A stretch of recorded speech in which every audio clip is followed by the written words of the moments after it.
수학 문항을 푸는데요. 그냥 우리가 이제 문항들 중에는 쉬운 문항들, 그러니까 어떤 그냥 하나의 원리를 학습하기 위해서 계속 이제 똑같은 형태를 계속 이제 풀어내는 형태, 이제 드릴 문항이라고 하는데요. 그런 문항들을 풀 때는 아이들이 잘 한단 말이에요. 잘 하는데요. 왜냐하면 시키는 대로 하면 되니까요.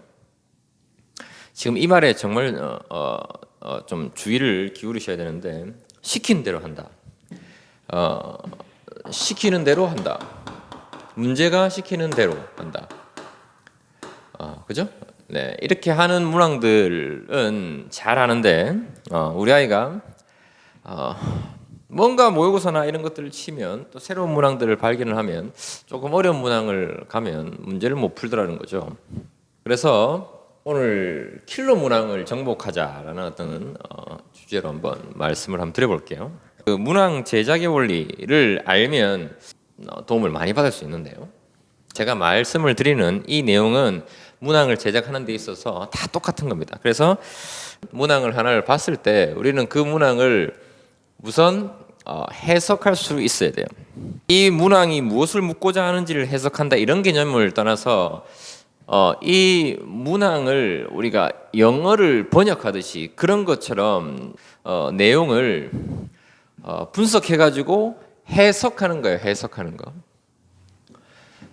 이게 끝이 나야, 이 해석이 제대로 되어야지만이 그 이후에 여러분들이 가지고 있는 발상이라든지 이런 것들이 이제 추가가 되는 겁니다. 그래서 이제 문제를 풀 수 있느냐 없느냐로 결정이 되는데, 보통 학생들이 예를 잘 못한다는 거예요. 예를 못한다는 겁니다. 그래서 이 원리를 말씀을 좀 드리려고 해요. 이 문항을 해석한다는 것이 어떤 건지에 대한 얘기를 드리려고 합니다.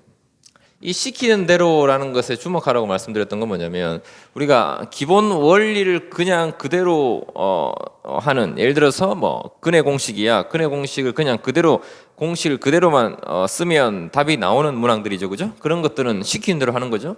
숫자를 집어넣으면 답이 나오는 구조니까 시키는 대로 하면 되는데, 얘는 시키는 대로 하는 게 아니야라고 생각할 수 있는데요. 사실상 이 원리를 이해하고 나면 이것도 사실은 시키는 대로 하라는 겁니다. 그냥 시키는 대로 하면 문항이 자연스레 풀려 나가는 건데, 아이들은 이걸 힘들어한다는 거예요. 그러면 그 원리가 어떤 건지에 대한 말씀을 좀 드려볼게요. 어떤 거냐면 이런 거예요. 자, 이런 이차함수가 하나 있다고 쳐요. 자, 이 이차함수가 있다고 칩니다. 이걸 이렇게 바꾸는 게 드릴이에요. 드릴. 그러니까 우리가 드릴 속에서 이렇게 바꾸는 건 이제 쉽게 빨리빨리 할 수 있게끔 이제 드릴을 시키는 겁니다. 그래서 아이들이 이렇게 바꾸는 거예요. 자, 이런 이차함수가 있어요. 이 이차함수와 y = 4 됐어요? y = 4. 불특정 다수를 상대로 지금 영상을 찍다 보니까 조금 더 어려운 개념을 가지고 가면 좋을 텐데, 조금 쉬운 개념을 가지고 하는 점은 좀 양해를 좀 해주셔야 되고, 사실상 근데 똑같은 내용이에요. 똑같은 어떤 내용이고요. 이것과 y = 4의 교점의 x좌표의 합을 구하세요. 합이 무엇입니까? 이런 문항이 있다고 쳐요. 이런 문항이 있다고 치자고요. 방금 제가 만든 문항이에요. 그냥 만든 문항입니다.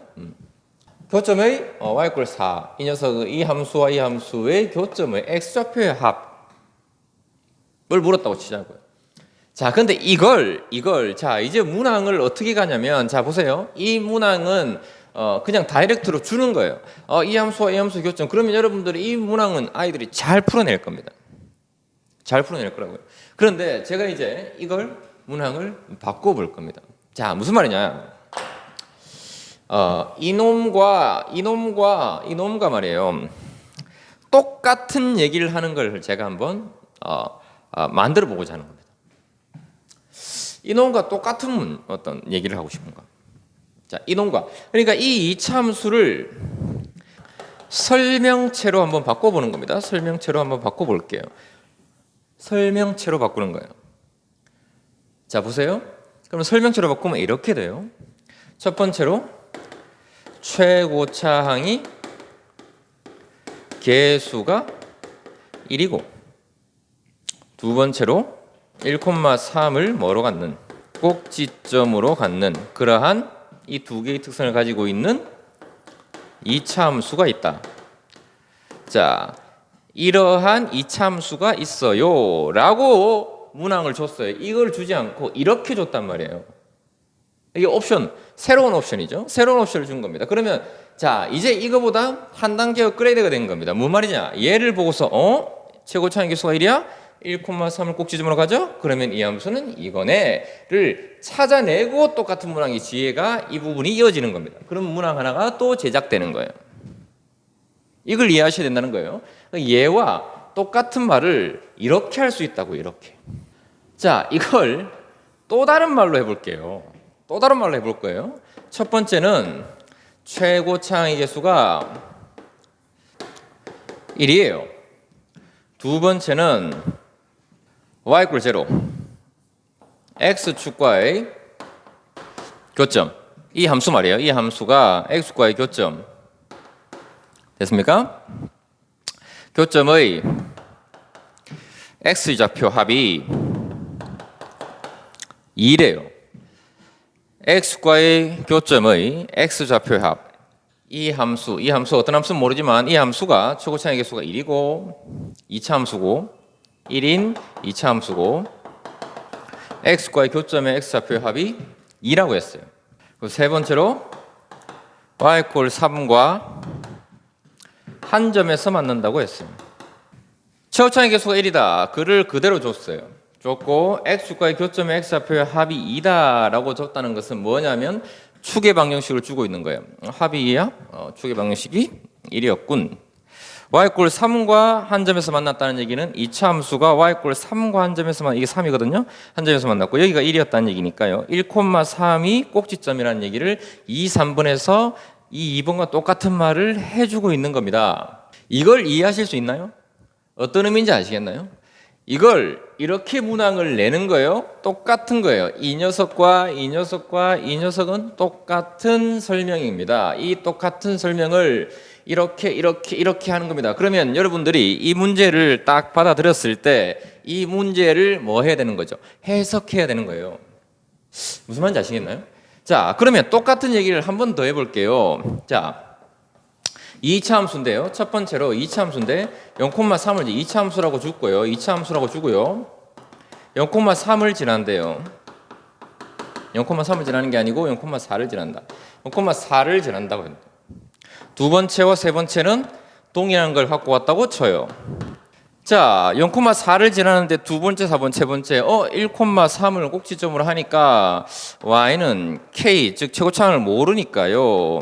제곱 더하기 3 이렇게 될 거고 얘가 0,4를 지나니까 0,4가 지나려면 k는 1이 될 수밖에 없네. 이렇게 문항을 푸는 거예요. 그래서 k를 결정하면서 또다시 이 함수를 결정짓는. 자, 이렇게 문항이 나왔다고 치면 또 다른 문항이 된다는 거예요. 자, 어떻게 되는지 이해되시죠? 이제 무슨 말이냐면 결국은 이 똑같은 말을 뭐든 다 똑같습니다. 어떤 문항이든 다 똑같아요. 킬러 문항들은 똑같은 말을 다른 설명체로 하고 있는 겁니다. 그걸 우리는 번역해낼 수 있어야 되는 거죠. 그래서 그 문항을 해석해낼 수 있어야 됩니다. 그 다음에 우리가 x좌표 합 이러면 우리가 이거를 y는 4 이래놓고 0하고 2 이렇게 찾는 게 아니고 x좌표 합 축이 1이야. 그럼 교점에 y = 4의 교점 x좌표 교점이 두 개 있을 거야. 1,3이니까 이렇게 생겼을 거고 4는 여기 있으니까 만나는 두 점의 x좌표의 평균은 또 1이 될 테니까 합? 그건 뭐 2. 이렇게 문제를 풀어나가는 것은 여기에서 이 합이 바로 2입니다라는 것을 바로 알아낼 수 있는 것은 발상의 영역이에요. 발상의 영역. 여기까지 해석이 완료가 되면 그걸 가지고 발상의 영역으로 문제를 푸는 거라고요. 그러면 이 문항은 이렇게 어떤 해석을 요구하지 않을 만큼 문항을 그냥 다 던져준 거고 아래 점점 가면서 이렇게 문제를 주고 y = 4y 교점의 좌표 합을 물었다면 이렇게 문제를 준 상태에서 이 상황을 만들어내고 그 이후에 발상이라는 것을 적용하는 거란 말입니다. 그럼 결국은 뭐냐? 뭘 잘해야 되냐? 이거예요. 이거. 이 사실만 안다고 해도 훨씬 도움이 될 거예요. 그러니까 얘는 또 다른 어떤 이 함수를 설명하는 다른 말일 거야. 그게 뭘까로 접근을 하는 겁니다. 원을 하나 주고 두 점 A, B가 있고 C가 있는데 ACB의 각도가 90도예요. 원이라고 했어요. ACB 각도가 90도예요. 그러면 여러분들아 이걸 보면서 AB가 끄면 이게 지름이 되겠구나를 해석해내는 거라고요. 도형이라면 해석해내는 거예요. 그러니까 문항을 똑같은 말을 AB가 지름이라는 말을 AB가 지름 이렇게 얘기해주지 않고 ACB가 90도라고 얘기를 해주는 거예요. 그럼 똑같은 말인 거예요. 사실상 그 똑같은 말을 해석해내지 못하면 문제를 못 푸는 것이고, 그걸 해석할 줄 알면, 그게 자유자재로 해석할 줄 알게 되면 문항을 잘 풀게 되는 것이고, 수학 문항이라는 게 그렇습니다. 수학 문항을 제작하는 것도 그렇고요. 똑같은 겁니다. 발상에서 또 어떤 차이점을 낼 수도 있겠죠, 문항에서. 발상을 못한다는 것은, 그런 발상들은 좀 여러 번 보다 보면 그 발상은 어느 정도 체화가 돼야 되고요. 그래서 문항을 많이 풀어봐야 되는 것이고, 그러면 그 발상들을 내가 알고 있으면 그 발상을 쓸 때까지 문항을 해석하는 그런 힘, 킬러 문항은 다 이런 빌드업이 이루어진다는 겁니다. 이런 빌드업들을 잘 보시고, 이건 이런 말이구나를 빨리 자기 걸로 만들어서 빨리 해석하는 사람이 문항을 잘 풀 수 있다는 거죠. 그래서 여기에 신경을 쓰면서 문항을 풀어보는 겁니다. 아무 생각 없이 문항을 푸는 게 아니라 이 사람은, 이 문제를 낸 사람은 이걸 의도했군. 이걸 이렇게 썼구나. 대단하다. 이 말을, 똑같은 말을 이렇게도 썼구나. 보면서 감탄하면서 이렇게도 쓸 수 있구나. 그렇게 공부를 한다면 훨씬 공부가 재밌고 즐거운 수학 공부가 될 수 있다는 거죠. 자, 오늘도 좀 도움이 되었으면 좋겠습니다. 또 다음에 다른 주제로 찾아뵙겠습니다. 감사합니다.